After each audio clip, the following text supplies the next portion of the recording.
সুপ্রিয় দর্শক, আসসালামু আলাইকুম। সাফিয়াস রেসিপিতে আপনাদের স্বাগত।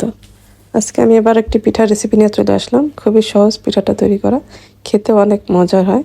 আর একটু তৈরি করে কিন্তু এক সপ্তাহ মতো রেখেও খাওয়া যায়। পিঠাটা কিন্তু উপরটা এতটাই ক্রিস্পি হবে আর ভিতরটা তো একদমই সফট থাকবে।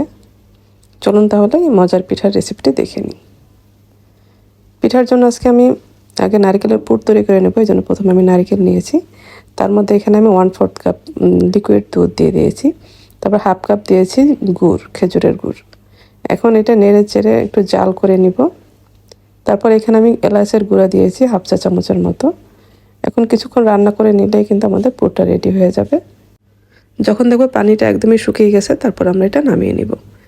এদিকে আমি পিঠার জন্য ডো তৈরি করে নেব। এখানে আমি 1 কাপ নিয়েছি ময়দা, সাথে লবণ দিয়েছি 1/2 চা চামচ। তারপরে আমি ঘি দিয়েছি 2 চা চামচ।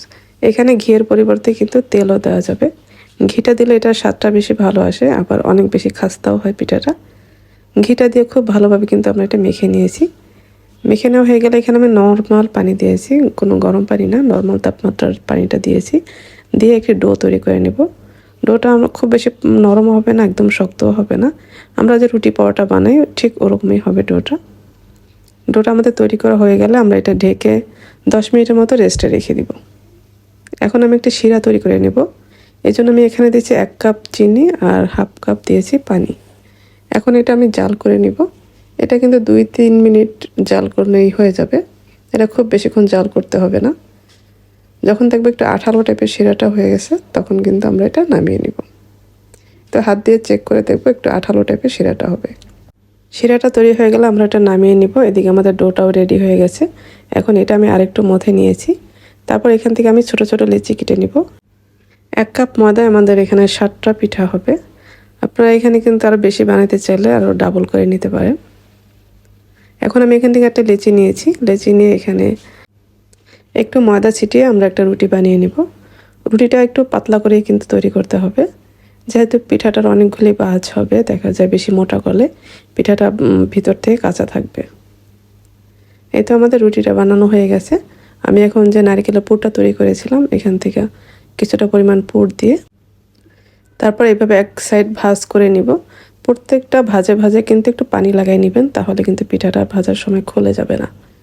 তারপর অপর সাইডটাও কিন্তু আমরা ভাঁজ দিয়ে নিয়েছি। তারপর পিঠাটা উল্টে নিয়েছি আমরা। উল্টে নিয়ে তারপর 2 সাইডে পানি লাগিয়ে তারপর আবার ভাঁজ করে নিলাম। তারপর মাঝখান দিয়ে আমরা একটা লং লাগিয়ে দিব। এই তো আমাদের একটা পিঠা তৈরি করা হয়ে গেছে। আমি আপনাদের আরেকটা ডিজাইন দেখিয়ে দিব। এখন আবার সেম একইভাবে একটি রুটি বানিয়ে নিব। রুটিটা তৈরি করা হয়ে গেলে মাঝখানে আমরা পুর দিয়ে নিব। তারপর এক সাইডে আমরা যে 4 সাইডে কিন্তু প্রথমে পানি লাগিয়ে নিয়েছি। তারপর এক সাইডে ভাঁজ করে প্রত্যেক কোনায় কোনায় এভাবে ভাঁজ করে নিব। দেখে নিশ্চয়ই বুঝতে পারছেন আমি কিভাবে তৈরি করছি পিঠাটা। এটা তো মুখে বলা যায় না, এটা দেখেই কিন্তু বুঝে নিতে হয়। এই তো আমার আরেকটা পিঠা তৈরি করা হয়ে গেছে। এইভাবে কিন্তু আমি সবগুলি পিঠাই তৈরি করে নিয়েছি। এখন আমরা এটা ভাজতে চলে যাব। ভাজার জন্য আমি চুলায় তেল গরম করে নিয়েছি। আমি এখানে পর্যাপ্ত পরিমাণ তেল নিয়েছি। পিঠাটা মোটামুটি ডুবুর তেলে ভাজতে হবে। তারপর আমি একে একে পিঠাগুলি দিয়ে দিব। পিঠাটা কিন্তু খুব বেশি গরম তেলে দেওয়া যাবে না, একদম হালকা গরম তেলে দিব। একদম মিডিয়াম লো আছে কিন্তু পিঠাটা ভেজে নিব। পিঠাটা একটু সময় নিয়ে কিন্তু ভাজতে হবে। এটা ভাজতে প্রায় 8 থেকে 10 মিনিট সময় লাগবে। আমরা সিঙ্গারা যেমন আস্তে আস্তে জালে ভাজি, ঠিক সেইভাবে এটা ভেজে নিতে হবে। যেহেতু এটার মধ্যে অনেকগুলি লেয়ার আছে, এই জন্য একটু সময় নিয়ে ভেজে নিলে এটা অনেক বেশি খাস্তা হবে আর ক্রিস্পিও হবে। পিঠাটা আমাদের ভেজে নেওয়া হয়ে গেছে। আমরা এখন তেল থেকে এটা তুলে নিব।